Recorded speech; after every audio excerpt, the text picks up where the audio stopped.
Hello students, welcome to my YouTube channel. और आज हम लोग सीबीएसई का सैंपल पेपर सेट करने वाले हैं, क्वेश्चन सॉल्व करने वाले हैं। ये हमारा फिजिक्स का सैंपल पेपर है, सेट वन आज हम लोग लगाएंगे। तो आइए हम लोग शुरुआत करते हैं और हमारे साथ आप भी इस सेट को लगाइए। तो सबसे पहले हम लोग इंस्ट्रक्शंस को पढ़ लेते हैं। हमारा जो होगा मैक्सिमम मार्क्स टर्म वन के लिए वो कितने का होगा, 35 मार्क्स का हमारे पास है। और इसके लिए हमें मिलेंगे 1 hour 30 minutes, 1.5 hour आपको टोटल टाइम मिलेंगे। तो हमारा जो इस क्वेश्चन पेपर है इसमें थ्री सेक्शंस हैं। पहला सेक्शन में आपके 25 क्वेश्चंस हैं और हमको इनमें से 20 क्वेश्चंस अटेम्प्ट करना है। हमारा सेक्शन बी में 24 क्वेश्चंस हैं जिनमें हमें 20 क्वेश्चंस अटेम्प्ट करने हैं। और सेक्शन सी में हमारे 6 क्वेश्चंस हैं जिनमें हमें 5 क्वेश्चंस को अटेम्प्ट करना है। जितने भी क्वेश्चंस इसमें दिए हुए हैं सब इक्वल मार्क्स को कैरी करते हैं। 0.77 है 1 क्वेश्चन का मार्क। और हमारे पास यहाँ पे कोई भी नेगेटिव मार्किंग नहीं है। तो चलिए हम लोग शुरुआत करते हैं। तो सबसे पहले हम लोग सेक्शन ए से जाते हैं। इसमें हमको 20 क्वेश्चन अटेम्प्ट करने हैं। तो सबसे पहला क्वेश्चन है, first question, let E A be the electric field due to a dipole in its axial plane. Axial line पे electric field due to dipole आपका ई ए है। And E Q be the field on the equatorial plane at a distance L. Okay, the relationship between E and E Q कितना होगा। Electric field आपके पास question में दिया हुआ कि ये आपके पास डायपोल है, दो चार्जेस होते हैं माइनस क्यू और दूसरा आपका क्या होता है प्लस क्यू। ओके, एक आपका प्लस क्यू होता है, एक आपका माइनस क्यू होता है। ये वाली जो लाइन है इसको हम लोग बोलते हैं एक्सियल लाइन। क्लियर है। और बीचों बीच से जो लाइन जाती है उसको हम लोग बोलते हैं इक्वेटोरियल लाइन। क्लियर है। तो एक पॉइंट पी पे जो कि आपके इलेक्ट्रिक एक्सियल लाइन पे, इसका डिस्टेंस आपको दिया हुआ है एल। और इक्वेटोरियल लाइन पे भी आपको लेना है एक पॉइंट पी जिसका डिस्टेंस एल दिया हुआ है। तो इलेक्ट्रिक फील्ड अगर एक्सियल लाइन पे आपका ई ए है और इक्वेटोरियल लाइन पे ई क्यू है, एक्सियल पे ई ए और इक्वेटोरियल पर अगर ई क्यू है, तो रिलेशनशिप जो हमारा होता है वो होता है E A is equal to 2 times of E Q. तो हमारा जो ऑप्शन ए होगा वो हमारा क्या है, करेक्ट ऑप्शन है। नेक्स्ट क्वेश्चन हम लोग मूव करते हैं, second question, electric potential of earth is taken to be zero because earth is a good insulator, semiconductor, dielectric, और यहाँ पे आपका होगा conductor. Earth is a conductor. Clear है।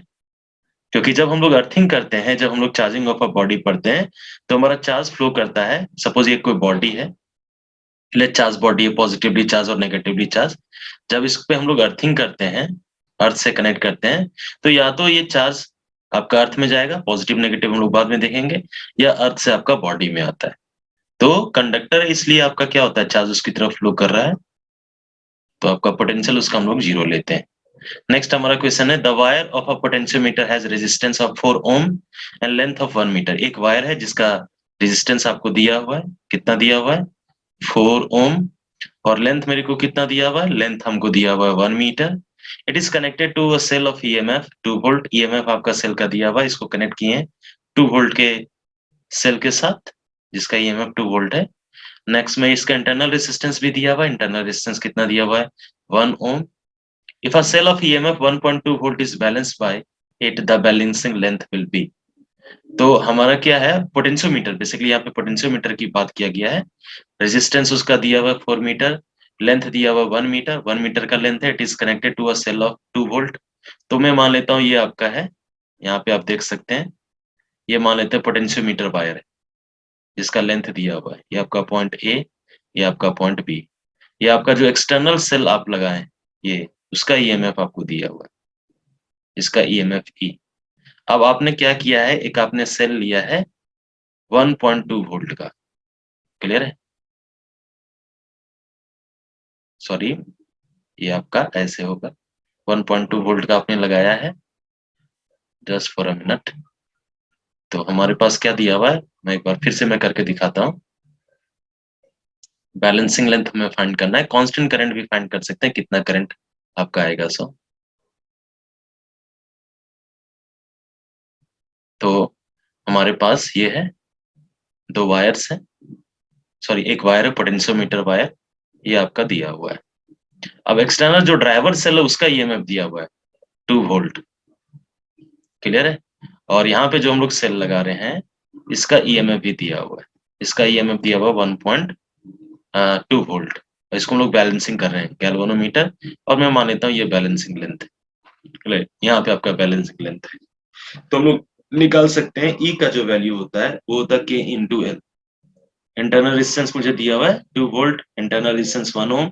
If a cell of EMF 1.2 volt is balanced by it, the balancing length will be, कितना इसका balancing length होगा वो मुझे निकालना है। क्लियर है?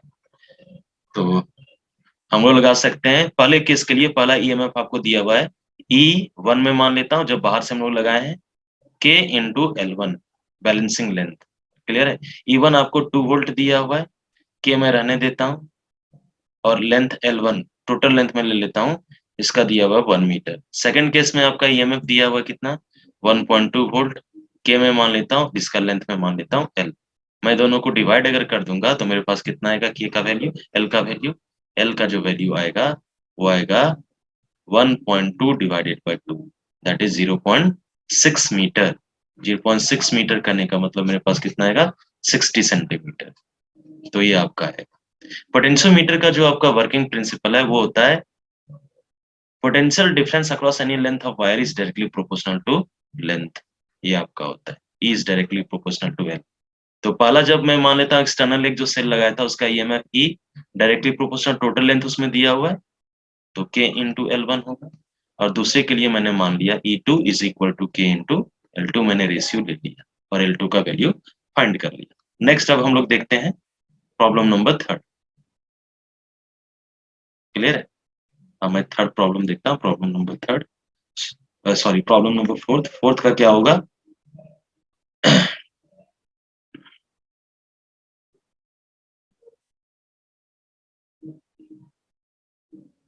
तो हमारा नेक्स्ट जो क्वेश्चन है वो है कि जब हम लोग what would happen if a plastic rod rubbed with fur is brought near the glass rod rubbed with silk. Clear है? तो प्लास्टिक रॉड को जब हम लोग फर के साथ रब करेंगे तो एक पे आपका, ये आपका हो जाएगा नेगेटिवली चार्ज्ड, और ग्लास रॉड को जब हम लोग सिल्क के साथ रब करेंगे तो ये हो जाएगा पॉजिटिवली चार्ज। तो नेगेटिव चार्ज और पॉजिटिव चार्ज एक दूसरे को क्या करते हैं, एक दूसरे को अट्रैक्ट करते हैं, तो हमारा क्या होगा, अट्रैक्शन होगा। Okay, so attraction, attract each other आपका होगा। मिक्स तो करेगा नहीं, that is not an option, none of the this का कोई सवाल ही पैदा नहीं होता है, तो ये क्या होगा, अट्रैक्ट ईच अदर। नेक्स्ट हम लोग देखते हैं two infinite plane non-conducting sheets separated by a distance z have equal and opposite charge density sigma. Electric field intensity at a point between the sheet is, तो हमारे पास दो seat दिया हुआ है, इनफाइनाइट प्लेन सीट। क्लियर है? मैं ले लेता हूं, ये आपको दिया हुआ है, आपके पास दो प्लेन सीट दिए हुए, ये आपका इनफाइनाइट प्लेन सीट। दोनों पे जो चार्ज डेंसिटी है वो इक्वल है और अपोजिट नेचर का। इसका मतलब एक पे अगर पॉजिटिव चार्ज है तो दूसरे पे क्या होगा, नेगेटिव चार्ज। क्लियर है? ये नेगेटिव चार्ज होगा। तो क्वेश्चन में पूछ रहा है कि दोनों का सरफेस चार्ज डेंसिटी सेम है, सिग्मा इसका भी है और इसका भी सिग्मा है। अगर इसको प्लस सिग्मा लें तो इसको minus sigma. Okay, surface charge density equal है, अपोजिट चार्ज है। नाउ यहाँ पे पूछ रहा है कि what will be the electric field intensity at a point between the seat, इसके बीचों बीच में इलेक्ट्रिक फील्ड इंटेंसिटी कितना होगा। तो इलेक्ट्रिक फील्ड इंटेंसिटी फाइंड करने के लिए, डायरेक्शन फाइंड करने के लिए हम लोग यहाँ पे अगर 1 कॉलम का चार्ज रखेंगे तो देखेंगे कि डायरेक्शन क्या हो। ये जो पॉजिटिव है, पॉजिटिव को क्या करेगा, रिपेल करेगा। ये नेगेटिव पॉजिटिव को क्या करेगा, अट्रैक्ट। क्लियर है? तो एक प्लेन सीट के कारण मिड पॉइंट पे, मतलब बीचों बीच में सीट के E1 मान लेते हैं और इसके कारण E2, तो दोनों के कारण इलेक्ट्रिक फील्ड इंटेंसिटी क्या है, सेम डायरेक्शन में, तो नेट इलेक्ट्रिक फील्ड इंटेंसिटी होगा E1 प्लस E2। क्लियर है? और एक plane of sheet of charge के कारण जो होता है वो होता है sigma by 2 epsilon naught. Sigma by 2 epsilon naught plus sigma by 2 epsilon naught. जब आप सॉल्व करोगे तो ये आएगा sigma by epsilon naught. Clear है? तो ये आपका आएगा ऑप्शन डी आएगा। क्लियर है? अब आगे हम लोग मूव करते हैं नेक्स्ट प्रॉब्लम में।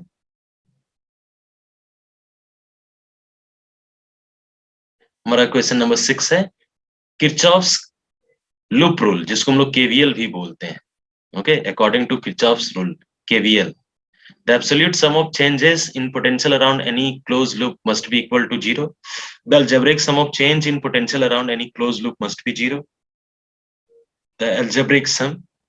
Next, the algebraic sum of change in potential around any closed loop must be positive. Wrong.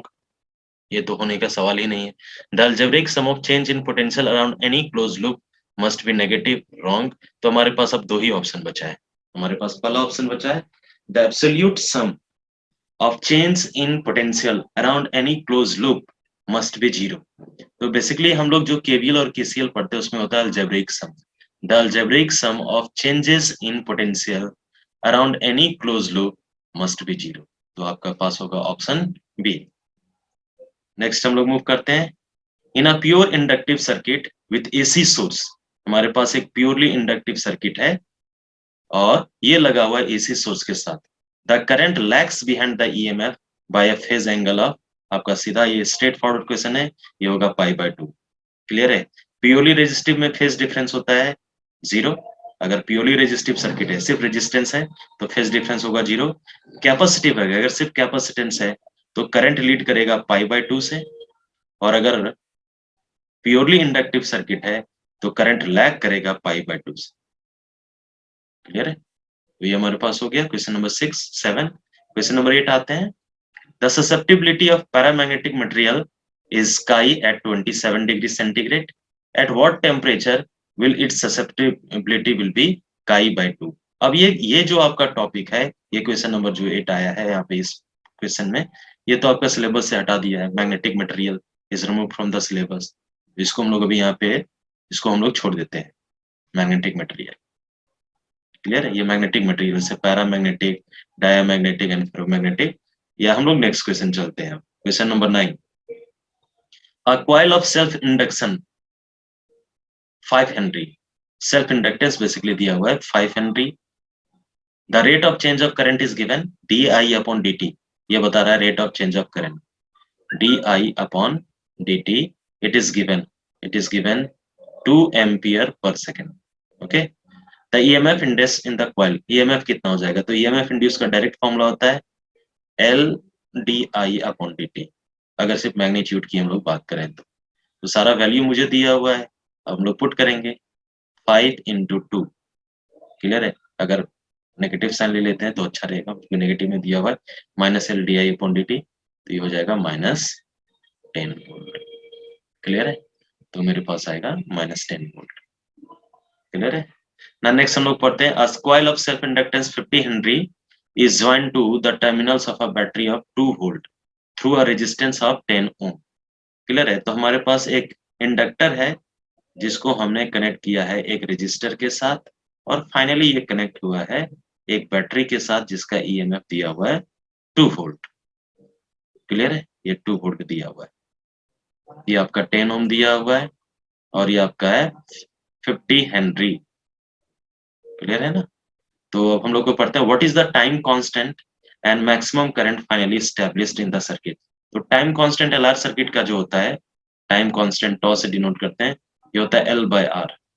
तो रजिस्टर आपको L दिया हुआ है, L का वैल्यू ले लो और R का वैल्यू. तो L 50 है और R है 10, तो ये हो जाएगा 5 सेकेंड.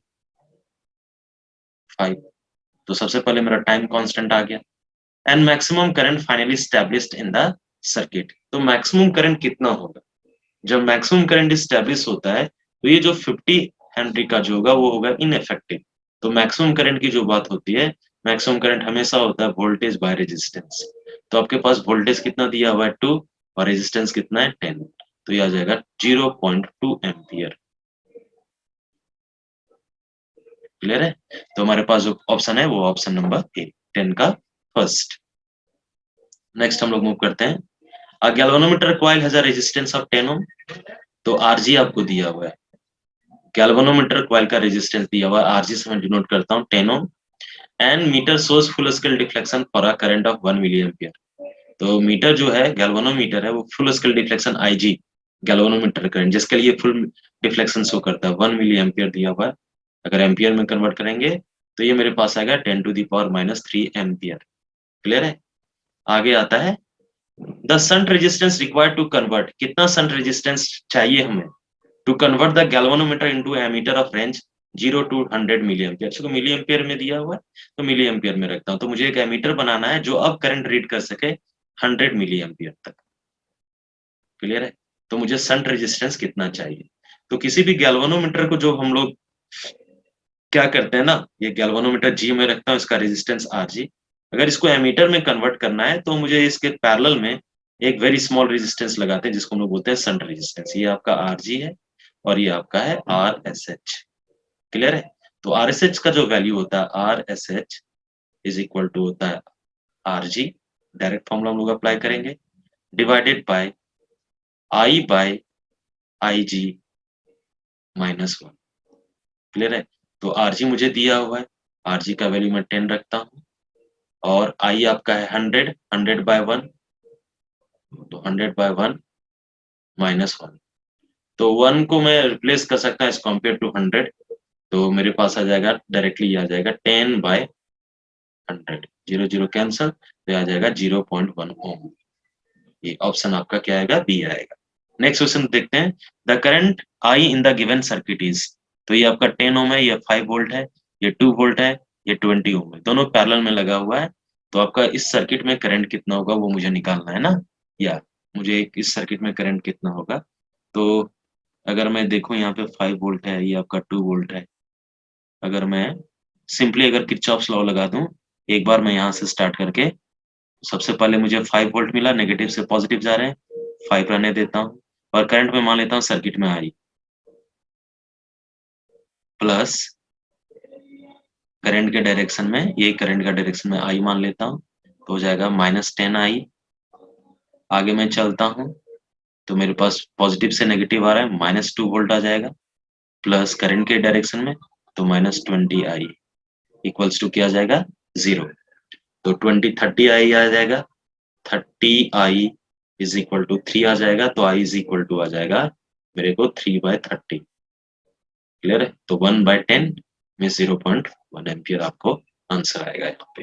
किरचॉफ्स लॉ मैंने लगाया है, एक बार इस लूप में आप किरचॉफ्स लॉ लगा दो, केवीएल।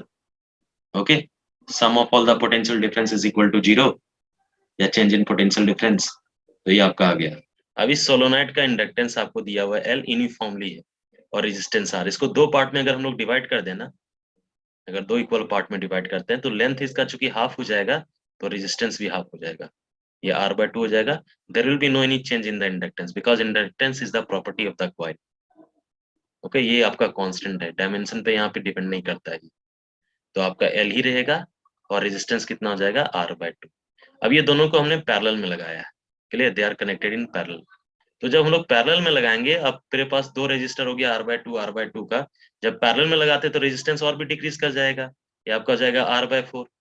और दो इंडक्टर को जब पैरेलल में लगाते हैं तो ये भी पैरेलल कॉम्बिनेशन ऑफ रेजिस्टेंस को फॉलो करता है, तो ये आपका हो जाएगा L/2। तो आपका टाइम कांस्टेंट क्या होता है? टाइम कांस्टेंट होता है L/R, जहाँ पे L आपका इक्विवेलेंट आपका इंडक्टेंस है, L R क्या है आपका? ये क्या कहते हैं इसको? Equivalent resistance. तो L आपका हो जाएगा L/2 और रेजिस्टेंस हो जाएगा R/2, R/4। 2 2 आर 4, 2 ऊपर चला जाएगा तो ये हो जाएगा 2L/R। तो ये आपका आएगा ऑप्शन ए। क्लियर है? आगे हम लोग चलते हैं नेक्स्ट प्रॉब्लम। तो हमारे पास दिया हुआ the primary winding of a transformer has 500 turns.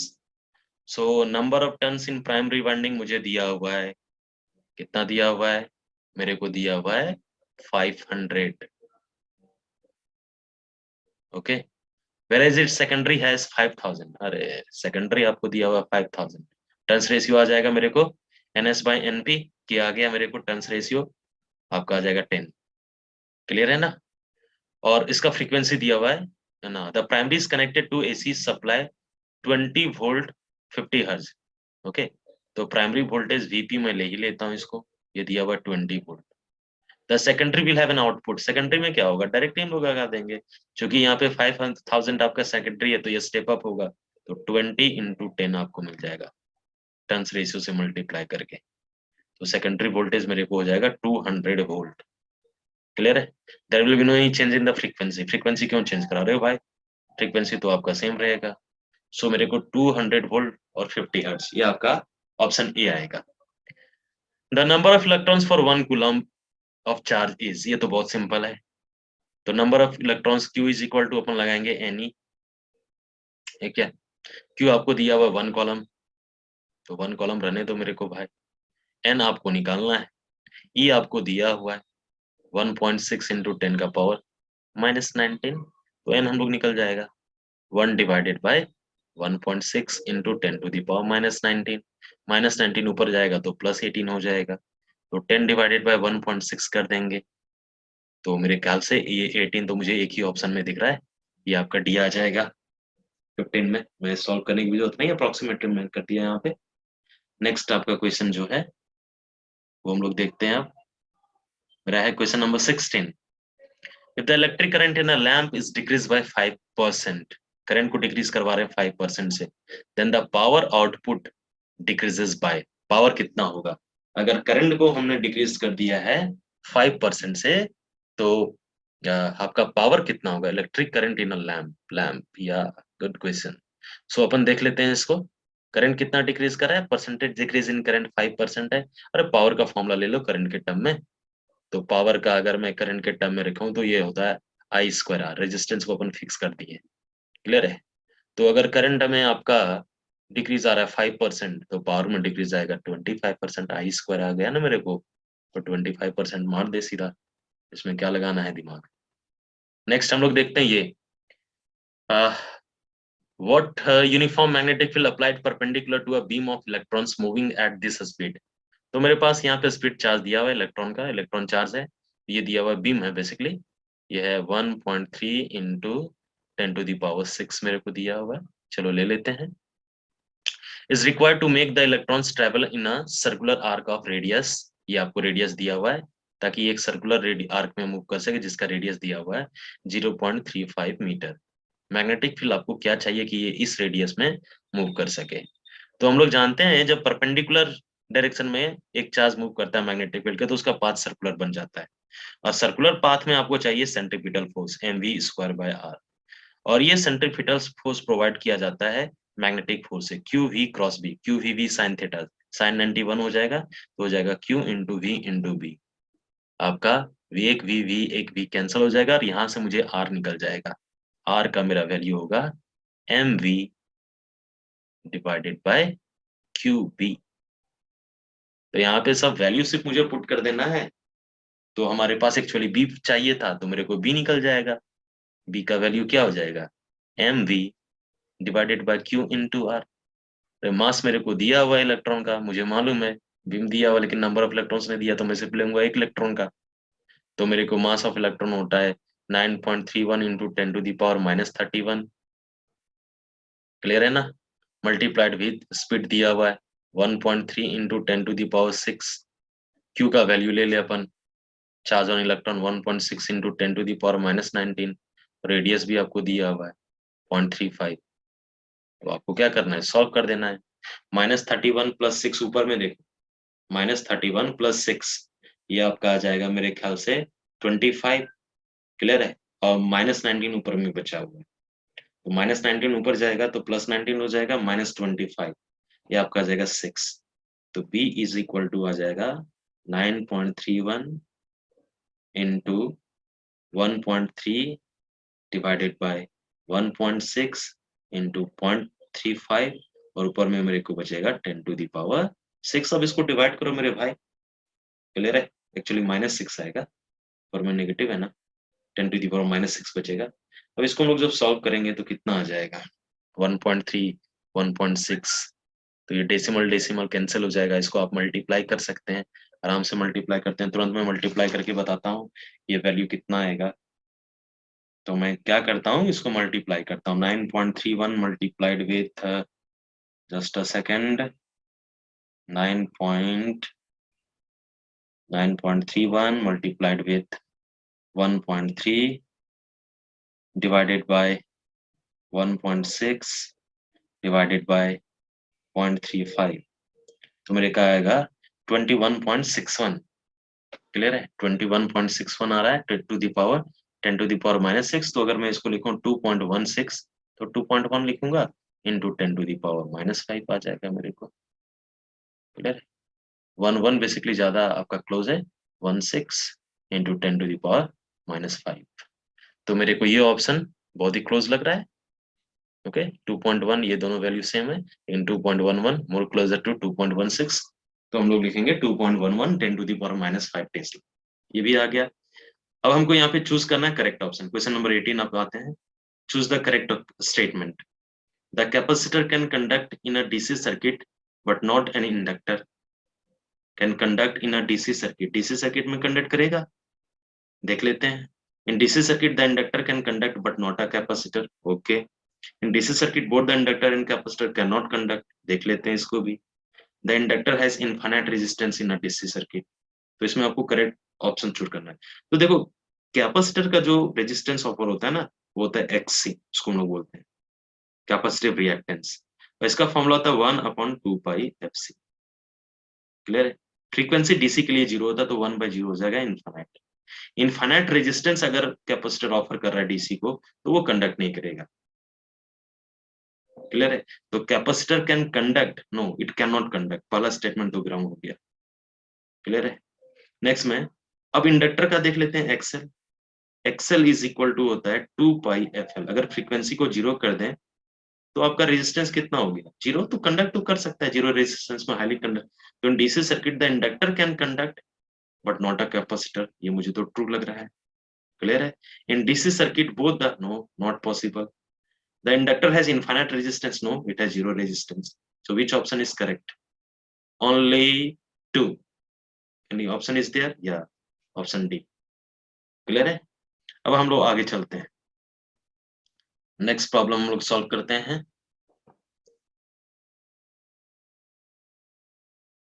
A tape recorder record sound in the form of. एक टेप रिकॉर्डर किसके फॉर्म में साउंड को रिकॉर्ड करता है? इलेक्ट्रिकल एनर्जी, ना। Variable resistance on the tape, no. Magnetic energy. Clear है, ये आपका होगा। अब यहाँ पे दिया हुआ है 4 capacitors are connected in a circuit as shown in the figure, the effective capacitance. तो इसका इफेक्टिव कैपेसिटेंस कितना होगा वो मुझे निकालना है। देख लेते हैं, इसका बहुत ही आसान प्रॉब्लम लग रहा है। तो सबसे पहले 4 कैपेसिटर्स आपको दिए हुए हैं। ये आज थोड़ा सा अलग कलर में चूज कर लेता हूँ, बहुत मैं सेम कलर यूज कर रहा हूँ अभी। चला, तो मेरे पास यहाँ पे एक कैपेसिटर लगा हुआ है 12 माइक्रोफैराड का। यहाँ पे मेरे को है 2 माइक्रोफैराड का, देख सकते हैं। और यहाँ पे है मेरे को 2 माइक्रोफैराड का। क्लियर है। और यहाँ पे भी है मेरे को 2 माइक्रोफैराड का। क्लियर है। अब मुझे फाइंड करना है पी और क्यू के बीच का इक्विवेलेंट कैपेसिटेंस। तो हम लोग देख लेते हैं कैसे निकाल लेते हैं। ये आपका है पॉइंट पी, ये है आपका पॉइंट क्यू, लगा देते हैं 2 माइक्रोफैराड। हाँ, इसका एक टर्मिनल इसके साथ लगा हुआ है, इसका भी एक टर्मिनल। तो हम लोग कर लेते हैं ऊपर वाले का 2 माइक्रोफैराड, और इसका भी 2 माइक्रोफैराड, है ना। एक टर्मिनल यहाँ पे गया है, या बेसिकली ये वाला जो टर्मिनल है ना, ये दोनों का टर्मिनल पी पे कनेक्टेड है, आप देख सकते हो। और इसका टर्मिनल ये, तो पी के साथ आपका एक और टर्मिनल लगा हुआ है, या यहाँ पे पी के साथ। क्लियर है। इसका एक टर्मिनल आपका क्यू के पास जा रहा है, चलो क्यू के पास मैंने लगा दिया। इसका एक टर्मिनल 12 माइक्रोफैराड, हाँ 12 माइक्रोफैराड का एक टर्मिनल मैं यहाँ लगा देता हूँ। और इसका एक जो टर्मिनल है, और ऊपर वाले का जो एक टर्मिनल है, और इसका भी जो एक टर्मिनल है, तीनों पॉइंट पॉइंट पे जा रहा है। ये है, ऐसे करके दिया हुआ है। क्लियर है ना। तो हम लोग देख लेते हैं। सबसे पहले ये आपको दिया हुआ था 2, ऊपर वाला भी था 2, ये आपका था 12, और ये आपका था 2। क्लियर है ना। तो 2 और 2 बन के आपका क्या हो जाएगा पैरेलल में। तो पैरेलल में आपका रेजिस्टेंस क्या होता है, कैपेसिटेंस क्या होता है आपका, ऐड होता है 2 + 2 कितना हो जाएगा 4। 4 सीरीज में आ जाएगा 12 के, तो 1/4 प्लस 1/12, तो हो जाएगा 12 × 4 48, 16। क्लियर है ना। तो 3 आ जाएगा, और 3 और 2 पैरेलल में 5 माइक्रोफैराड। क्लियर है। आप सॉल्व कर सकते हैं, आसान है इसको करना है। इसको आपको क्या करना है, सर्किट को रिड्रॉ करना है। मैंने क्या किया, 2 पॉइंट पी ले लिया, पी और क्यू, और सारे कैपेसिटेंस को मैं ये टर्मिनल से लेके मैंने कनेक्ट कर दिया पी और क्यू के बीच, तो मुझे कुछ इस तरह दिखा। क्लियर? तो 5 माइक्रोफैराड आपका आ जाएगा। क्लियर है ना? नेक्स्ट हम लोग देखते हैं नेक्स्ट प्रॉब्लम। नेक्स्ट प्रॉब्लम हमारा है ये। When a negatively charge conductor is connected to earth, जब एक नेगेटिवली चार्ज कंडक्टर कनेक्टेड होता है अर्थ से, then electrons flow from the earth to the, ये आपका नेगेटिवली चार्ज कंडक्टर है। क्लियर है? चलो नेगेटिव मान ले लिया। क्लियर है? तो इसकी पोटेंशियल जो है वो नेगेटिव। अब इसको जब अपन अर्थ के साथ कनेक्ट करेंगे, ये आपका अर्थ है। क्लियर है? अर्थ का जो पोटेंशियल होता है वो होता है 0। तो कौन हायर पोटेंशियल पे रखा हुआ है? हायर पोटेंशियल पे आपका हो गया ग्राउंड, जो कि आप अर्थ बोल सकते हो। ये आपका हायर पोटेंशियल पे हो गया। और ये जो कंडक्टर है वो क्या है? Lower potential. कंडक्टर है लोअर पोटेंशियल पे।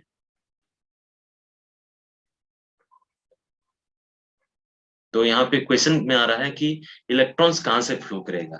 Electrons flow from the earth to the conductor, photons flow from the conductor to earth, no charge flows, electrons flow from the conductor to earth। अब देखो क्या है ना कि यहाँ से आपका, चूंकि ये जीरो पोटेंशियल है और कंडक्टर का नेगेटिव पोटेंशियल है, तो आपका जो एनर्जी का जो फ्लो होता है, या जो आप मानते हो करंट का फ्लो, वो होता है हायर टू लोअर। तो ये करंट अगर मैं आई मान लेता हूँ, तो जो चार्ज का होगा, इलेक्ट्रॉन का जो फ्लो होता है वो अपोजिट होता है। तो ये आपका होगा conductor to earth, D. Clear है? नेक्स्ट में हम लोग देखते हैं what are the dimension of impedance. अरे इम्पिडेंस आपका रेजिस्टेंस है, तो रेजिस्टेंस का डायमेंशन होगा। क्लियर है ना? तो resistance R is equal to होता है वी बाय आई करंट। अब पोटेंशियल क्या होता है? पोटेंशियल होता है work done by charge, W by Q होता है। क्लियर है? Electric potential is equal to work done by, और करंट आई है। चार्ज को करंट इनटू टाइम के टर्म में रख सकते हैं, तो क्यू इज इक्वल टू आपका होता है आई टी। तो current I T multiplied with I. Work done का जो होता है वो होता है M L square T inverse two, और यहाँ करंट हो जाएगा आई स्क्वायर है, और एक टी हो जाएगा। क्लियर है? तो ये टी का पावर 1 ऊपर जाएगा तो -1 हो जाएगा, तो टी का पावर -3 हो जाएगा मेरे को। तो एम एल स्क्वायर टी का पावर -3, आई ऊपर जाएगा तो इनवर्स 2 हो जाएगा। तो आप देख लो यहाँ पे कौन सा ऑप्शन मैच कर रहा है। हाँ, टी का पावर -3, आई का पावर -2, या ऑप्शन ए आपका मैच कर रहा है यहाँ पे। 23, क्वेश्चन नंबर 23 देखते हैं। क्लियर है? क्वेश्चन 23 हम लोग आज देखते हैं फटाफट, क्या हम लोग कर सकते हैं। तो क्वेश्चन नंबर 23 सॉल्व करते हैं फटाफट। हम लोग सॉल्व करेंगे क्वेश्चन नंबर 23। सो आपका क्वेश्चन नंबर 23 क्या है?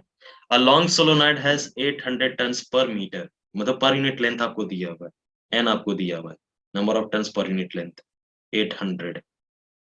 अ current of this much current flows 1.6 ampere. चलो लगा दिया आपने। The magnetic induction at the end of the solenoid on its axis is, तो बी कितना होगा at the end of the solenoid? तो एंड पे जो सोलोनॉइड का होता है ना, वो ये होता है mu naught into N into I by two होता है। फिर अंदर में यूनिफॉर्म होता है, अगर लॉन्ग सोलोनॉइड है तो यूनिफॉर्म होगा। क्लियर है? जो कि सेम होगा mu naught into N into I by, mu naught into N into I होगा। लेकिन ये एक पर्टिकुलर फॉर्मूला है, at the end of the solenoid होता है mu naught N I by two. Value सिर्फ आपको पुट करना है। तो म्यू नॉट का वैल्यू अपन का क्या है? 4 pi into 10⁻⁻7। Number of turns आपको दिया हुआ है 800, तो 8 इंटू 10⁻2 लिख लो इसको, सेंटी प्लस होगा। एंड करंट आपको दिया हुआ 1.6 डिवाइडेड बाय 2 भी कर दे। क्लियर है ना? तो आपके पास आ जाएगा 2 इंटू 2 4, और ये हो जाएगा आपके पास +2 - 7, ये आपका हो जाएगा +5। 2 पाई इंटू 8 इंटू 1.6 इंटू 10⁻⁻5 आ जाएगा। क्लियर है? 1.6 इंटू 8, ये आपका आ जाएगा 12.8 multiplied with 2 into pi into 10⁻⁻5। 12.8 into 2, ये आपको आ जाएगा 25.6 इंटू पाई इंटू 10⁻⁻5। चलो इसको मल्टीप्लाई कर लेते हैं पाई के साथ, 3.14 के साथ। तो मेरे पास कितना आ जाएगा? मेरे पास आएगा वैल्यू 25.6, हमने मल्टीप्लाई करना है पाई के साथ 3.14 के साथ, तो मेरे पास आ जाएगा 80.38। ओके, 80.38 जब आएगा तो इसको हम लोग अप्रोक्सीमेट करके अभी मैं कर देता हूँ 8, और एक 10 को मैं ऊपर कर दिया तो ये हो जाएगा 10⁻⁻⁴ टेस्ला, जो कि सबसे अप्रोप्रिएट मुझे बी आया है, तो ये आपका आंसर होगा। Tesla is the unit of, obviously ये मैग्नेटिक इंडक्शन का होता है, इलेक्ट्रिक फ्लक्स का तो वेबर होता है, मैग्नेटिक फ्लक्स का भी वेबर, इलेक्ट्रिक फील्ड का तो न्यूटन पर कॉलम होता है, इसका डब्ल्यू बी होता है, इसका भी डब्ल्यू बी वेबर, अपन मैग्नेटिक इंडक्शन का ही टेस्ला होता है टी। नेक्स्ट हम लोग चलते हैं। A proton traveling at 23 degree with respect to the direction of magnetic field of a strength of 0.2.6 millitesla experiences a magnetic force of this much. What is the speed of the proton? Force आपको दिया हुआ है। अरे भैया बहुत आसान form, आप simple यहाँ पे लगा ले। क्या लगाओगे यहाँ पे? यहाँ पे हम लोग ये फॉर्मूला लगाने वाले हैं, चलिए लगाते हैं। हमारे पास फोर्स निकालना है, और ये डार्क कलर मुझे लेना पड़ेगा थोड़ा सा, डार्क कलर लेता हूँ। कौन सा डार्क कलर है? या ये मैं ले लेता हूँ आज। तो मेरे को दिया हुआ है फोर्स का फॉर्मूला होता है Q into V into B into sine of theta. Clear है? तो हम लोग देख लेते हैं। Q आपका दिया हुआ है प्रोटॉन, जिसके पास चार्ज होता है 1.6 इंटू 10⁻⁻19। आपको स्पीड दिया हुआ है, स्पीड दिया हुआ है दिस मच। एक्चुअली मुझे फाइंड क्या करना है यहाँ पे, स्पीड फाइंड करना है ना, तो यहाँ से स्पीड मुझे निकल जाएगा। अगर ये फॉर्मूला है F is equal to Q V B sine theta, तो यहाँ से मुझे स्पीड निकल जाएगा। V का वैल्यू कितना होगा? F divided by Q into B into sine theta. Clear है? F का वैल्यू मुझे दे दिया हुआ है, F का वैल्यू दिया हुआ है 6.5 इंटू 10⁻⁻17 डिवाइडेड बाय आपको दिया हुआ है Q कितना दिया हुआ है? Q मेरे को charge on proton, electron same होता है 1.6 इंटू 10⁻⁻19, या B आपको दिया हुआ है 2.6 मिली टेस्ला। मिली को टेस्ला में कन्वर्ट कर लेंगे तो 10⁻⁻3, और साइन ऑफ 23 डिग्री आपको लेना है। क्लियर है? अब ये साइन 23 डिग्री का वैल्यू तो इसे देना चाहिए था, और इसने डायरेक्ट दिया नहीं, तो आपको क्वेश्चन में ऐसा आएगा कि आपको एक नॉन वैल्यू 30 डिग्री 45 डिग्री इस तरह करके आपको देगा। क्लियर है? अदरवाइज आप सॉल्व थोड़े ना कर पाओगे ऐसे क्वेश्चन को। तो मैं साइन 23 डिग्री का वैल्यू ले लेता हूँ। क्लियर है? तो साइन 23 डिग्री का होता है 0.39। क्लियर है? तो वैल्यू मैं इसको जब पुट करूंगा तो v इज इक्वल टू मेरे को आ जाएगा, अब डायरेक्ट इसको सिंप्लीफाई कर लेता हूँ, 0.39 आ गया मेरे को, 6.5 डिवाइडेड बाय 1.6 डिवाइडेड बाय मेरे को है 2.6 डिवाइडेड बाय, फिर साइन 23 डिग्री का 0.39 से मैं कर देता हूँ, तो मेरे पास को आ गया 4, और यहाँ पे या 4 तो एक ही आ रहा है यहाँ पे ऑप्शन में, तो मेरे को ये आंसर आएगा। क्लियर है? तो पार्ट ए हमने कंप्लीट कर लिया। क्लियर? अब आते हैं सेक्शन बी में।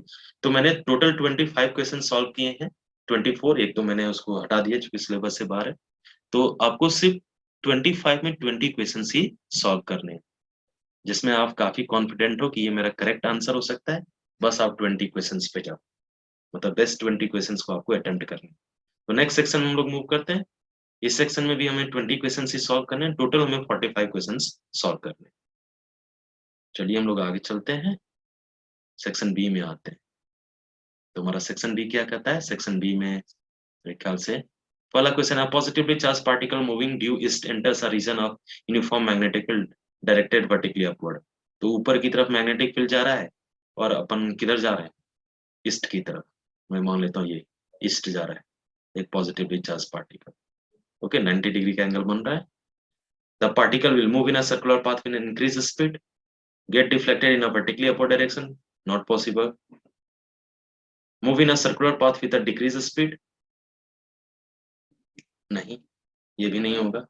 स्पीड तो डिक्रीज नहीं करेगा, यूनिफॉर्म स्पीड होगा। अगर इलेक्ट्रिक फील्ड भी है तो यहाँ पे इसका स्पीड इंक्रीज करेगा। क्लियर है? तो ये आपका मूव करेगा in a circular path with uniform speed, same speed से आप मूव करेगा, सिर्फ इसका डायरेक्शन चेंज कर जाएगा, ना it will start moving in a circular path.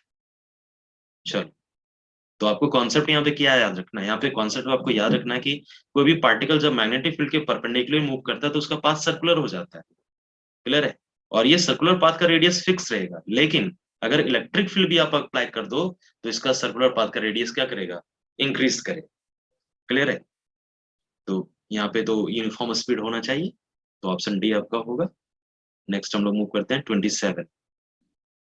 If the potential in a region is express as, ये आपका पोटेंशियल दिया हुआ है, the electric field newton per coulomb at point this, तो इस पॉइंट पे क्या होगा, तो इलेक्ट्रिक फील्ड हम लोग निकाल लेते हैं।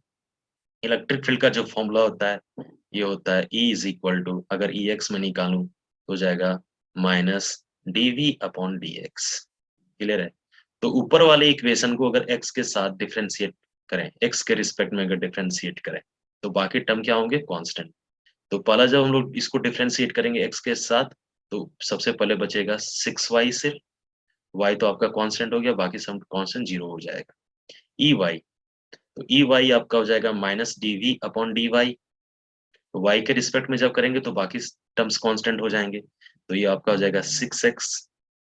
क्लियर है? -1, y का डिफरेंशिएशन क्या होगा, y1, और ये आपका हो जाएगा +2z। Ez भी हम लोग निकाल सकते हैं, Ez आपका कितना हो जाएगा, minus D V upon D Z, तो पहला टर्म तो जीरो हो गया, दूसरा टर्म भी जीरो, लास्ट में आपका सिर्फ क्या बचेगा, 2y। आपको पॉइंट्स दिए हुए, x का वैल्यू दिया हुआ है 1, y का वैल्यू दिया हुआ है 1, z का वैल्यू दिया हुआ है 0। आप पुट कर दो तो ये हो जाएगा 6, ये आपका हो जाएगा 6 इंटू 1 6 माइनस 1 5, और z तो जीरो है तो ये हो जाएगा 5, और y का वैल्यू दिया हुआ है 1, तो ये आपका हो जाएगा 2। तो मेरे को आ जाएगा 6, माइनस साइन के साथ हर जगह आएगा, तो आ जाएगा minus of 6i plus 5j plus 2k, या ये आएगा आपका ऑप्शन नंबर सी। क्लियर है ना? ये आसान है, बहुत ही आसान है। आगे हम लोग चलते हैं। Two equal negative charges minus Q are fixed at points, this points, दो इक्वल चार्जेस हैं। हाँ, टू इक्वल नेगेटिव चार्जेस, एक है ए पे 0, ए वाई एक्सिस पे है, और नीचे में a positive charge q is release from rest at point 2a, 0। अरे ड्रॉ कर लेते हैं एक्सिस मेरे को भाई, यहाँ पे तो आसान है ये मेरा प्रॉब्लम। तो ये है y एक्सिस, चलो ये y एक्सिस है। क्लियर है ना? एक चार्ज को मैं यहाँ बैठा देता हूँ, चार्ज दे दिया हुआ है। क्लियर है? ये आपका है -q, और एक मैं ले लेता हूँ +q। क्लियर? दोनों के पॉइंट्स भी दिए हुए हैं, ये लेंथ दिया हुआ है a, और नीचे वाला भी लेंथ को a ही होगा, मतलब टोटल लेंथ यहाँ पे 2a ही है। क्लियर है? साथ में दिया हुआ है positive charge q is release from rest at point 2a, 0। 2a, मतलब x एक्सिस पे है 2a, तो यहाँ पे है एक चार्ज को हम लोग रिलीज करते हैं, पॉजिटिव चार्ज q को, यहाँ से कितना, 2a, 0 पे। The charge q will execute oscillation but not SHM. हम लोग देख लेते हैं फोर्स कैसे लगेगा। ये नेगेटिव चार्ज पॉजिटिव को क्या करेगा, अपनी तरफ अट्रैक्ट करेगा। देखो अट्रैक्ट करवा दो यहाँ पे, चलो ये अट्रैक्ट करवा दो, ये नेगेटिव चार्ज ये पॉजिटिव चार्ज को अपनी तरफ खींचेगा, फोर्स होगा F1। क्लियर है? ये पॉजिटिव चार्ज इस पॉजिटिव चार्ज को क्या करेगा, रिपेल करेगा, ये आपका F2। दोनों इक्वल एंड अपोजिट है, अच्छा फोर्स तो दोनों सेम है, क्योंकि आपका चार्ज सेम है, डिस्टेंस सेम है, तो रिजल्टेंट फोर्स किधर लग रहा है, ऊपर की तरफ। क्लियर है? तो ऊपर की तरफ जब लगेगा फोर्स, नेट फोर्स, तो हम लोग देखते हैं क्या होगा, या नेट फोर्स ऊपर की तरफ लग रहा है। या तो एसएचएम तो नहीं होना चाहिए, execute oscillation but not SHM. Move to origin and remain at rest, नहीं ओरिजिन की तरह तो मूव करेगा ही नहीं, ये तो ऑप्शन गया। मूव टू इन्फिनिटी, इन्फिनिटी तक तो जाएगा नहीं, ये भी पॉसिबल नहीं है। Execute SHM about the origin, भैया नेगेटिव पॉजिटिव पे तो कहाँ करेगा, फिर से देख लेते हैं ना, नेगेटिव पॉजिटिव को क्या करेगा, मैं फिर से एक बार इसको एनालाइज करता हूँ। जस्ट वेट, इसको पूरा रब करने दो मुझे, पूरा रब करता हूँ पहले, भाई रब हो जाओ जल्दी से। या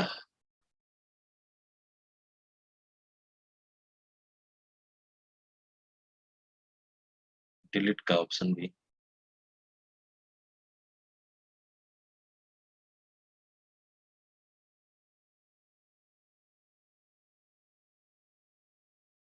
मैं यहाँ पे करता हूँ। चलो, तो बेस्ट रहेगा, मुझे एक्सेस ड्रॉ कर लेने से बेटर है। Let us draw the axes first. Black से करता हूँ। ये आपका एक्स एक्सेस, ये आपका वाई एक्सेस में ले लेता हूँ। क्लियर है ना? यहाँ पे दो चार्जेस रखे हुए हैं। चलो ऊपर में प्लस ही में ले लेता हूँ। यहाँ पे आपका है प्लस क्यू माइनस क्यू, और दोनों के बीच का डिस्टेंस है मेरे को 2 है। अब देख लेते हैं। क्योंकि ये आपका रखा हुआ है 0, ए पे, और नीचे वाला रखा है 0, -ए पे। एक चार्ज यहाँ पे रखा हुआ है। ये डिस्टेंस आपको दिया हुआ है। क्लियर है? ये डिस्टेंस भी आपको दिया हुआ है 2 ए डिस्टेंस पे एक चार्ज रखा हुआ है प्लस क्यू। अब देखो फोर्स कैसे लगेगा, देख लेते हैं फोर्स कैसे लगेगा। फोर्स हम लोग लगवा देते हैं। ये पॉजिटिव चार्ज को पॉजिटिव क्या करेगा, रिपेल इस डायरेक्शन में लेगा। F1 में ले लेता हूँ इसको। और ये नेगेटिव चार्ज क्या करेगा, पॉजिटिव को अपनी तरफ अट्रैक्ट। तो भैया रिजल्टेंट तो इस पर फोर्स इधर लग रहा है, डाउनवर्ड। ऊपर के केस में अगर ऊपर में नेगेटिव तो अपवर्ड लग रहा था। क्लियर है ना? तो आपका क्या, execute oscillation but not SHM. Oscillation होगा लेकिन एसएचएम नहीं होगा। Execute SHM about the origin. About the origin भैया इधर तो नहीं कर रहा है, लेफ्ट राइट नहीं जाएगा। Move to origin and remain at rest, false. Move to infinity, false. Execute oscillation but not SHM, SHM नहीं करेगा, ऑसिलेशन करेगा। नीचे जाएगा तो क्या होगा, कुछ यहाँ पे जाएगा तो पॉजिटिव इसको धक्का देगा, नेगेटिव इसको अट्रैक्ट करेगा। लेकिन जब आगे चला जाएगा ओके। तो ये दो, और अबाउट द ओरिजिन भी आपको नहीं कर रहा है, तो मेरे को ये ऑप्शन मोस्ट अप्रोप्रिएट लगा, execute oscillation but not SHM. Clear है? अब आगे चलते हैं हम लोग प्रॉब्लम को। यहाँ पे दिया हुआ है step down transformer is used on a 1000 volt line to deliver 20 ampere at 120 volt at the secondary coil. If the efficiency of transformer is 80%, the current drawn from the line is। भैया ये तो question मेरे को simple लग रहा है, देख लेते हैं। तो एक ट्रांसफार्मर है जो 100,000 volt लाइन पे डिलीवर कर रहा है, कितना, 20 ampere at 120 volt at the secondary coil. Step down transformer है तो 1000 है ना, और इसको 120 में कर रहा है। और यहाँ पे आपको दिया हुआ है line to deliver 20 ampere at 120 volt at the secondary. जो सेकेंडरी वोल्टेज मेरे को दे दिया है VS 120 वोल्ट, और करंट भी दे दिया हुआ IS secondary current 20 ampere output side में। इफिशियंसी भी दिया हुआ है। इफिशियंसी आपको दिया हुआ है पावर, सॉरी इफिशियंसी जो होता है परसेंटेज इफिशियंसी, ये होता है output power by input power. Percentage में अगर इसी को रखें तो मल्टीप्लाइड विद 100 होता है। तो परसेंटेज एफिशिएंसी आपको 80 दिया होगा। आउटपुट पावर क्या होगा, वोल्टेज इनटू करंट, कितना होगा, the current drawn from the line, line से पूरा करंट कितना होगा ड्रॉ कर लेते हैं। आउटपुट आपको होता है, आउटपुट वोल्टेज 120, करंट आपको दिया हुआ 20। इनपुट इनपुट वोल्टेज अगर 1000 लाइन पे है तो 1000 हम लोग ले लेंगे। क्लियर है? इनटू इनपुट करंट, IP में ले लेता हूँ। क्लियर है? मल्टीप्लाइड विथ 100 था तो 100 यहाँ पे डिवाइड हो जाएगा। Clear? Double zero cancel, zero zero cancel, zero zero cancel. Clear है? तो IP मेरे को यहाँ से आ जाएगा 24/8, 3 एम्पियर। क्लियर है ना? 3 एम्पियर आएगा। क्लियर है? यार टर्न्स रेशियो से भी आप फाइंड कर सकते हो। सो यहाँ पे दिया हुआ whenever a magnet is moved either towards or away from a conducting coil and EMF is induced, the magnitude of which is independent of, किसके इंडिपेंडेंट होता है, number of turns, no, the resistance of the coil, EMF, या EMF तो independent होता है, current आपको, the speed with which the magnet is moved, नहीं, speed पे भी डिपेंड करता है, the strength of the magnetic field, इस पे भी डिपेंड करता है, the resistance of the coil. Angle of dip is 90 degree at both poles and equator, equator none of the this poles. Angle of dip कितना होगा equator पे, तो ये आपका एंगल ऑफ डिप होता है भैया। क्लियर है, ये आपके पोल है, नॉर्थ पोल साउथ पोल, और मैं ये एंगल ऑफ डिप यहाँ पे ले लेता हूँ। ये आपका हो गया, ये आपका ये। क्लियर है ना, ये मैग्नेटिक फील्ड नॉर्थ से साउथ जाएगा, और अगर पोल की मैं बात करता हूँ तो हॉरिजॉन्टल ये। तो एंगल ऑफ डिप तो यहाँ पे 90 डिग्री हो जा रहा है पोल पे, तो आपका होगा पोल्स पे। क्लियर है ना भैया, आप क्या बोलते हो, यहाँ पे अगर मैं अर्थ की मैं बात करता हूँ, मैं ऊपर में टॉप में ले लेता हूँ, तो अगर मैं पोल पे खड़ा हूँ तो मेरा ये हॉरिजॉन्टल डायरेक्शन होगा BH। क्लियर है, और अगर ये नॉर्थ है ये साउथ है, तो inside the earth north to south जाएगा टोटल मैग्नेटिक फील्ड। ये दोनों के बीच का जो एंगल होता है उसी को ना एंगल ऑफ डी बोलते हैं, 90 डिग्री। तो पोल पे कितना बन रहा है, 90 degree. If the speed of rotation of dynamo is doubled, the induced EMF will become 4 times. भैया इंड्यूस ईएमएफ का फॉर्मूला ये होता है n into B into A into omega sine of omega T, AC के case. Omega यहाँ पे angular speed है जहाँ पे, तो अगर अपन एंगुलर स्पीड को डबल कर दें, क्लियर है, तो then induce EMF will get double, double हो जाएगा ये। अनचेंज थोड़ी ना रहेगा, स्पीड पे डिपेंड करता है इंड्यूस ईएमएफ। क्लियर है, कितना फास्टली आप मूव करा रहे हो आर्मेचर को। now आगे हम लोग चलते हैं। In the arrangement shown in the figure the current through 5 ohm resistor is, 5 ohm resistor के थ्रू कितना करंट होगा ये मुझे निकालना है। क्लियर है, तो ये आपके सेल्स दिए हुए हैं जिसके 12 वोल्ट है और 2 एम्पियर, इसका भी 12 वोल्ट 2 एम्पियर। अरे भैया तो आसान है ये तो, इसके क्रॉस वोल्टेज कितना आ जाएगा, अगर मैं मान लेता हूं तो मैं करंट थ्रू 5 ओम कितना आएगा ना, या अगर एक बार मैं किरचॉफ्स लगा लगा दूं, दोनों तो सेम करंट सप्लाई करेगा, इसको मैं करंट आई मान लेता हूँ और ये करंट मैं मान लेता हूँ आई, तो यहाँ पे जाएगा तो ये करंट हो जाएगा 2I। एक बार किरचॉफ्स लगाते हैं, तो 12 माइनस IR होगा ना, minus 2 into I minus 5 into 2I equals to 0। 10 minus 12 I is equal to 12। हाँ, I is equal to 12 by 12, 1 ampere आएगा मेरे को। बहुत आसान है भाई, एक बार किरचॉफ लॉ लगा देना, आइडेंटिकल सेल्स हैं, 12 वोल्ट और 2 एम्पियर, 12 वोल्ट और 2 एम्पियर, तो ये करंट अगर आई सप्लाई कर रहा है तो ये भी आई करेगा। 5 ओम में कितना जाएगा 2I, किसी एक लूप को पकड़ के किरचॉफ लॉ लगा देना है KVL, 1 एम्पियर आ गया मेरे को। नेक्स्ट हम लोग देखते हैं the potential at the centre of the sphere, if the hollow metallic sphere of radius 10 centimeter is charged such that potential of its surface is 70 volt is, 70 volt ही रहेगा भैया, जितना सरफेस पे होता है उतना ही अंदर में रहता है, बाहर में आपका चेंज कर जाएगा। क्लियर है ना, तो आगे चलते हैं। Next C, in a metre bridge experiment a balance point is obtained at 60 centimetre from left and when unknown resistance R is in a left gap and 8 ohm resistance is connected in the right gap. Wow. When the position of R and 8 ohm resistor is interchanged, the balance point will be at a distance of, कितना distance, अरे भैया कर लेना, ये आपका metre bridge है, दो gap होते हैं। क्लियर है, ये यहाँ पे मैं गैपिंग कर देता हूँ तेरे को, दो गैप।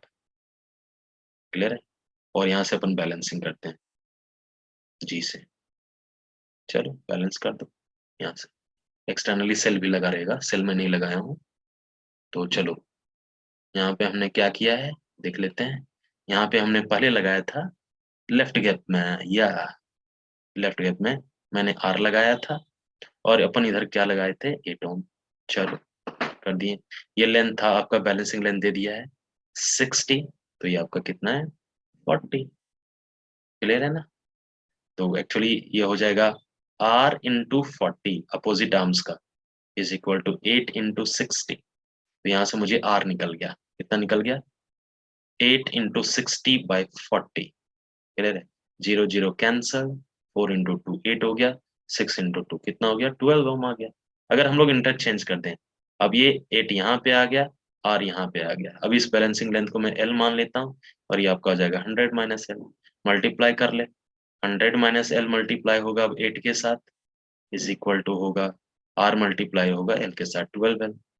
तो 100 इंटू 8 800 आ जाएगा इधर आपका, और माइनस 8L उधर जाएगा, 12L प्लस 8L 20L आ जाएगा, तो L इज इक्वल टू आ जाएगा 800 डिवाइडेड बाई 20, 0 0 कैंसिल, 40 सेंटीमीटर पे आ जाएगा लेफ्ट हैंड में। क्लियर है ना? 40 सेंटीमीटर पे अब मेरे को आएगा बैलेंसिंग लेंथ फ्रॉम लेफ्ट। अब आगे आया मेरे को ये alternating current can not be measured by DC ammeter because alternating current को हम लोग डीसी एमीटर से नहीं मेजर कर सकते। क्यों? Average value of current of complete cycle is 0, या true. AC cannot pass through AC emitter, AC emitter will get damaged, AC changes direction। तो इसमें क्या है? Alternating current can not be measured by DC ammeter. DC का तो मतलब होता है कि आपका फिक्स्ड वैल्यू, ये डीसी होता है। लेकिन अल्टरनेटिंग करंट में क्या होता है ना कि ये आपका करंट का मैग्नीट्यूड कंटिन्यूअसली चेंज कर रहा है, जिसके कारण उसका एवरेज वैल्यू जो होता है, I average is equal to क्या होता है? 0। तो डैमेज का यहाँ पे तो कोई सवाल पैदा नहीं होता है। AC current can not pass, ये तो पास कर सकता है भैया। एसी चेंज इन डायरेक्शन, उसके कारण कोई फर्क नहीं पड़ेगा। लेकिन एवरेज वैल्यू में जो होता है वो होता है 0 के लिए, तो आई आर एम एस ही मेजर कर सकता है, रूट मीन स्क्वायर। तो स्क्वायर ये इंडिपेंडेंट होता है, तो ये आपका ऑप्शन होगा, ऑप्शन ए। क्लियर है? A straight line conductor of this length is moved with the speed of this perpendicular to the magnetic field of intensity this much. Uh, the induced EMF across the inductor is। तो अगर motional EMF का formula लगाएं तो E is equal to होता है B into L into V. B आपको दिया हुआ है 0.9 और लेंथ आपको दिया हुआ है 0.4 जो कि 0.36 हो जाएगा, और वी दिया हुआ है 7। क्लियर है? तो आप 36 0.36 इंटू 7 मल्टीप्लाई कर दो, 6 इंटू 7 42 2 4 एंड 25, तो 2.52 आ जाएगा वोल्ट। क्लियर है? तो ये 37 भी मेरा हो गया। तो आगे चलते हैं। The mu naught is also known as magnetic dipole. No absolute permittivity, no dipole. Mu naught is also permittivity, permeability it is known as, it is permittivity written, permeability it will be permeability। magnetic dipole moment, no। magnetic flux, no। this is more appropriate but not permittivity, it will be permeability। question is wrong, permeability, it will be permeability। okay, in magnetism we use permeability, in electrostatics we use permittivity। अब ये question मेरे को आता है LCR circuit का, मेरे ख्याल से ये सवाल है, देख लेते हैं इसको। तो ये सीरीज आरएलसी सर्किट है, आर दिया हुआ है, एल दिया हुआ है, सी दिया हुआ है।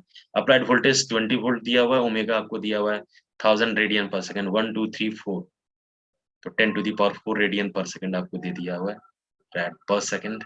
Inductive reactance L, capacitor impedance Z R. बहुत आसान है, एक्सएल हम लोग निकालेंगे omega into L direct formula से। XL is equal to omega into L. चलो ओमेगा आपको दे दिया हुआ है 10 का पावर 4 और एल आपको दिया हुआ है मिली हेनरी 60 मिली हेनरी, तो 60 इंटू 10 का पावर -3, तो ये आपका हो जाएगा 600 ओम जब आप सॉल्व करोगे इसको तो। क्लियर है? और एक्सी अब हम लोग ले लेते हैं। यहाँ पे फर्स्ट ही ऑप्शन मेरे को मैच कर रहा है भैया, तो डायरेक्ट मुझे आंसर मिल चुका, आगे कैलकुलेट करने की भी जरूरत नहीं है, पर अपन कैलकुलेट कर लेंगे। एक और देख लेते हैं। एक्सी इज इक्वल टू 1/ओमेगा सी, तो ओमेगा का वैल्यू है 10 का पावर 4। सी आपको दिया हुआ है, सी अपन को दिया हुआ है 0.50 माइक्रो फैराड, तो 0.50 माइक्रो को भैया लिख दे 10 का पावर -6, -6 प्लस 4, ये आपका हो जाएगा कितना? ये आपका हो जाएगा +2, ऊपर में जाएगा तो 10 का पावर 2 हो जाएगा, और ये आपका हो जाएगा 0.50। तो यहाँ पे अगर और भी आप हटाओगे तो ऊपर में हो जाएगा 1000 डिवाइडेड बाय 5, तो ये आपका हो जाएगा 200। मैच कर जा रहा है। और जेड की अगर मैं बात करता हूँ इम्पीडेंस, तो ये होता है R square plus XL minus XC whole square. XL आपको आ चुका है 600 माइनस 200 400, 400 का स्क्वायर, और रेजिस्टेंस आपको दिया हुआ है 300, तो 500 आ जाएगा। ये ऑप्शन ए। क्लियर है ना?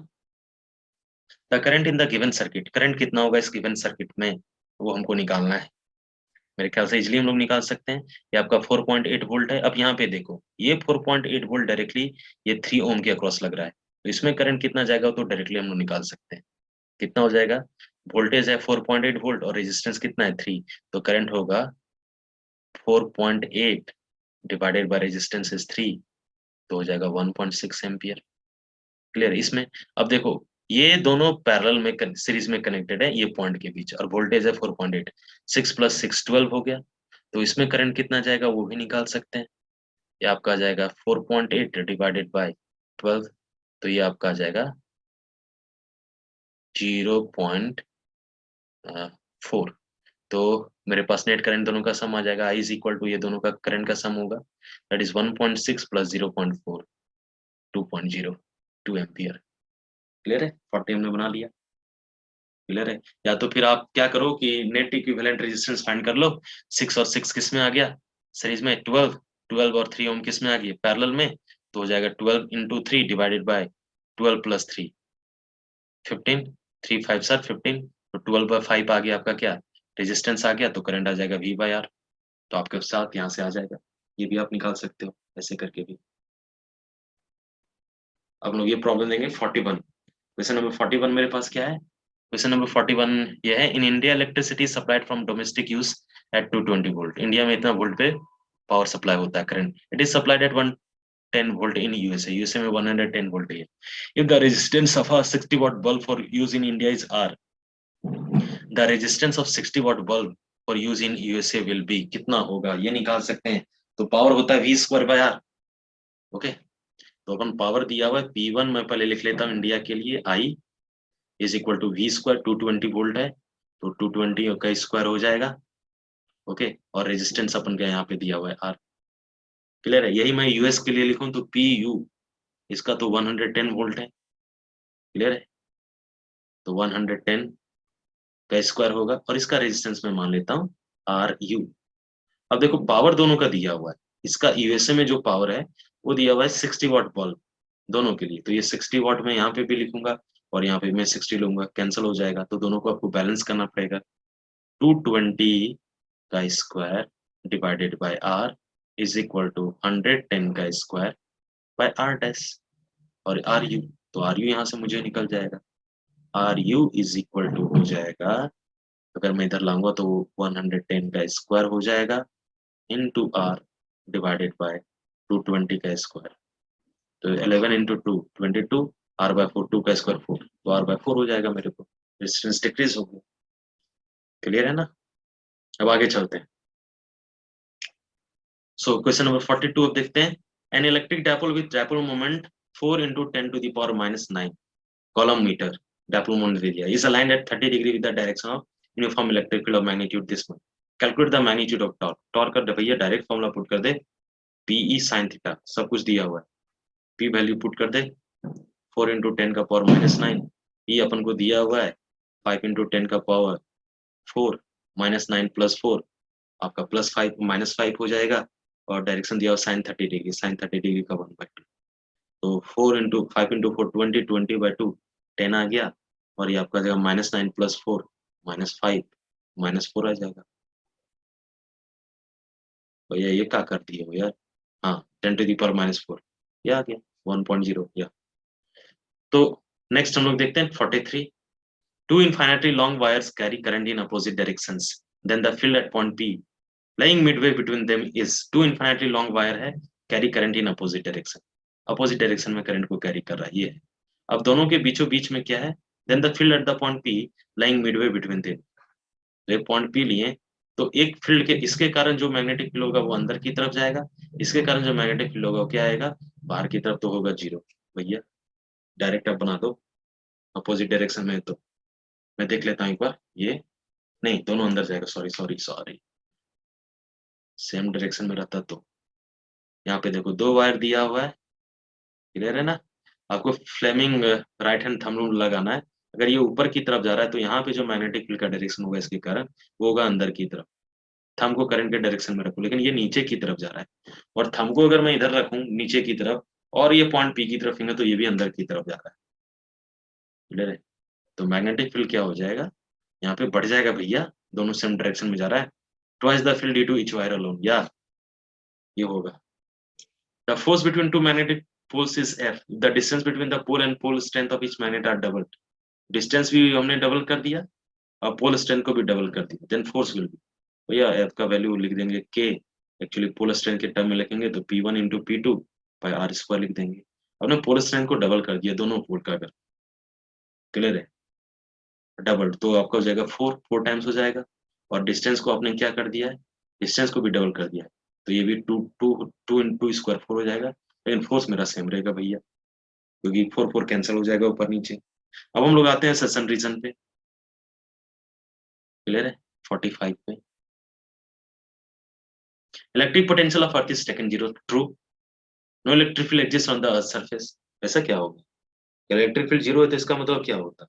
E इज इक्वल टू, अगर मेरे को लिखे minus dv upon dr, clear है? तो v आपका क्या होना चाहिए? कांस्टेंट, ना कि zero, clear? No electric field exist is taken zero, v is equal to constant है ना, जीरो अगर कांस्टेंट है, इलेक्ट्रिक फील्ड कांस्टेंट का डिफरेंशिएशन जीरो हो, तो electric potential, no electric field exist on the earth surface. देख लेते हैं, both A R and true, both A are true but R is not the correct explanation। देख लेते हैं, ये तो श्योर है कि electric potential of earth is zero, electric potential हम लोग जीरो लेते हैं, तो अगर इलेक्ट्रिक पोटेंशियल अपन जीरो लें, पोटेंशियल डिफरेंस क्या होता है? पोटेंशियल डिफरेंस जीरो हो गया, E into D R, clear? dv is equal to E into D R. Electric field को भी भैया जीरो होना पड़ेगा, clear? Electric field exist on the surface, no, zero. तो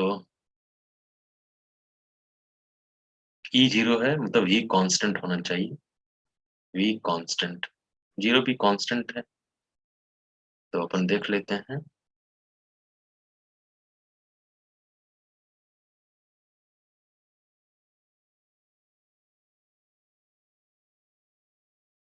both A R and true, A is false, मेरे को A लग रहा है, both A R true and there is some linkage, because this formula से ही हम लोग पता कर सकते हैं is equal to minus D V upon D R. Next चलते हैं, if a compass needle is kept on the magnetic north pole of the earth, the compass needle may stay in any direction। magnetic north pole of the earth, the compass, no, any direction क्यों रहेगा? ये false हो गया पहला ही। it will always align self। deep needle will stay vertical at the north pole of the earth, deep needle will stay vertical at the north of the earth। a compass needle is kept on the magnetic north pole of the earth, ठीक है भैया, दोनों में तो ये contradictory है। SSN ए ही false है मेरा, तो ये is false but R is true, option D. A piece of copper and similar piece of stone are dropped simultaneously from a height near to the earth surface। एक copper को और similar piece of stone को हम लोग drop करें simultaneously from a height near the earth surface। both will touch the ground at the same time। या ऐसा तो होना चाहिए, अगर फ्रिक्शन नहीं है तो मास के इंडिपेंडेंट होता है, क्लियर है? तो there is no effect of earth magnetic field on the motion of falling bodies, या अगर ये कंसिडर करेंगे, नहीं, तो ये there is no effect of the earth magnetic field. अगर एक कॉपर है तो इस पे तो इफेक्ट आएगा, बट स्टोन पे तो कोई नहीं आएगा, क्योंकि ये मैग्नेटिक मटेरियल नहीं, क्लियर है? तो दोनों तो कंट्राडिक्टरी मुझे लग रहा है भैया, ऊपर को करना चाहिए था कि अलग अलग टाइम पे होगा। There is no effect of earth magnetic field on the motion of falling bodies, falling bodies पे क्यों नहीं हो सकता है? अगर अगर मैं मैग्नेटिक फील्ड को अगर इफेक्ट में लाऊं तो there will be the effect. अब मैग्नेटिक फील्ड अगर मैं नेग्लिजिबल मानूं तो मैं बोल सकता हूँ ये तो ट्रू है, ये तो देयर इज अ इफेक्ट, ये आपका फॉल्स हो गया। Reason is false, R is false, option C, there will be the effect, okay. But ये ट्रू है कि वो दोनों सेम टाइम पे आएंगे। Faraday's laws are consequence of the conservation of energy, true। In a purely resistive AC circuit, the current lags behind the EMF in phase, no, both are in phase। A is true but R is false, option C। Assertion, a metallic shield in form of a hollow cell may be built to block an electric field। A metallic shield in form of a hollow cell may be built to block an electric field। Shield in the form of hollow cell may be built to block an electric field, true। Cavity block करता है। In a hollow spherical shield that is zero at every point, true। Both are true। In a hollow spherical shield, both are true, but there is not any why it is not zero, it is not given। Both are true, but is R is not the correct explanation। Both the statements are true। Attempt any 5 questions, 5 questions हमको attempt करना है। 4 charges are placed at the each corner of a square. The relation between q for each the potential at the center of the square is 0. भैया ये तो आसान question देखते हैं करके। इसको मेरे पास 4 स्क्वायर दिया हुआ है, एक आपका है माइनस क्यू, ये आपका है, सॉरी मैं माइनस क्यू ले लेता हूँ, कैपिटल क्यू है ना, इसको मैं माइनस क्यू मान लेता हूँ, ये आपका प्लस 2q है और ये आपका है plus 2q। The relation between q and q for which the potential at the center of square is 0, यहाँ पे पोटेंशियल 0 है। ये डिस्टेंस में x ले लेता हूँ, भैया डिस्टेंस भी नहीं देता है इन लोग, डिस्टेंस तो देना चाहिए इन लोग को। क्लियर है, माइनस क्यू प्लस 2q, इसके कारण नेट पोटेंशियल कितना आ जाएगा, अगर इसके कारण मैं मान लेता हूँ माइनस v1, तो ये आपका हो जाएगा प्लस ऑफ 2v1। इसके कारण अगर मैं माइनस v2 लूँ तो ये आपका हो जाएगा प्लस 2v2, तो आपका हो जाएगा v2 और ये आपका हो जाएगा प्लस v1, या v2 प्लस v1 आ जाएगा, पर ये नेट पोटेंशियल आपको 0 होना चाहिए। क्लियर है, तो इसका मैं लिखता हूँ 1/4 pi epsilon not Q by distance में ले लेता हूँ x इज इक्वल टू आपका होना चाहिए 1/4 pi epsilon naught, minus sign के साथ होना चाहिए, minus Q by X, X X cancel, minus Q होना चाहिए दोनों का, नो या ऑप्शन सी आपका आएगा ही। क्लियर है ना, आगे चलते हैं। In two positive charge q2 and q3 fixed along, in figure this figure दिया हुआ है, two charge the y-axis exert a net electric force in the x direction on charge q1, x direction में कर रहा है along the axis, a positive charge q is added at x, 0, x, 0 पे एक positive charge अगर हम लोग add कर दें x, 0, the force on q1, the force on q1 पे फोर्स लग रहा था इधर नेट। क्लियर, इसका मतलब ये भी आपका अट्रैक्ट कर रहा होगा, ये भी आपका क्या कर रहा होगा, इसको अट्रैक्ट कर रहा होगा, तो नेट फोर्स इधर लग गया। अगर यहाँ पे पॉजिटिव चार्ज को हम लोग लगा दें जो भी है, और Q1 जो भी, Q1 तो आपको नहीं दिया हुआ है, तो अगर यहाँ पे Q1 अगर पॉजिटिव जो भी है, अगर यहाँ पे मैं मान लेता हूँ यहाँ पे फोर्स लगा दूंगा, तो या इधर या इसको अपनी तरफ अट्रैक्ट करेगा या तो रिपेल करेगा। फोर्स ऑन Q1 सेल इंक्रीज, नेचर मुझे तो नेगेटिव दिया हुआ नहीं, चलो shall increase along the positive x-axis, shall point along the negative, no, wrong. Shall decrease along the positive x-axis, no. Shall increase but the direction changes because of the intersection, no भैया, ये होगा shall increase along the positive x-axis। तो ये आपका अब next है case study based problem है।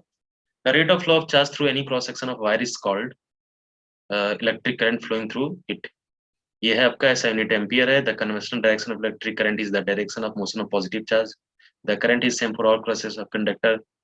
The non-uniform cross section resistance is a measure of the opposition to the current flow in the current is the flow of charge। चलो इसको लगाते हैं प्रॉब्लम को। An example of non-ohmic resistance is tungsten wire, no ये conductor है, ये भी conductor है, डायोड, या डायोड होता है, डायोड एक सेमीकंडक्टर है, तो ये नॉन ओमिक रेजिस्टेंस होगा। Current is both scalar and vector quantity, vector quantity scalar quantity, हम लोग स्केलर लेते हैं because it does not follow triangle of vectorization. In a current carrying conductor the net charge is, in a current carrying conductor the net charge is, इतना coulomb infinite, coulomb zero, zero तो होगा नहीं, infinite भी नहीं होगा, अब कितना होगा, नेट करंट करेंगे in the net charge is zero होगा। अगर न्यूट्रलिटी की बात करते हैं तो जीरो होगा क्या, ये तो भी नहीं होना चाहिए। वन कॉलम अगर चार्ज है तो चार्ज तो उसके अंदर है तभी तो हो रहा है। क्लियर है, अगर वन कॉलम चलेंगे तो ये मेरे का ये आंसर आएगा। क्लियर है, अगर एक इलेक्ट्रॉन फ्लो कर रहा है तो ये होना चाहिए। क्लियर है, तो आगे हम लोग चलते हैं। द करंट, चूंकि मुझे पांच ही बनाना तो पांच ही में बनाऊंगा। The current which is assumed to be flowing in a circuit from the positive terminal to negative is called, the current which is assumed to be flowing in a circuit from the positive terminal to negative terminal, none of this pulsating current, conventional current हम लोग बोलते हैं इसको। Clear है, तो ये हमने 55 question solve कर लिया। आप इसको एक बार जाओ और कमेंट बॉक्स में आप देखो कि कोई क्वेश्चन में अगर प्रॉब्लम है तो आप बताओ, मैं इसको फिर से आपको रेक्टिफाई करूँगा प्रॉब्लम। ओके? तो बिग बिग थैंक यू। आप देखो इसको और सॉल्व करो प्रॉब्लम्स को, और चैनल को सब्सक्राइब करना मत भूलो भाई लोग।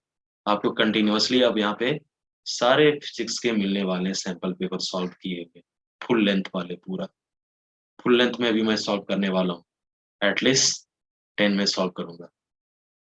तो आपके फुल लेंथ की जो आपका सैंपल पेपर का जो सॉल्यूशन होगा, वो यहाँ पे कंप्लीट हो जाएगा। ओके?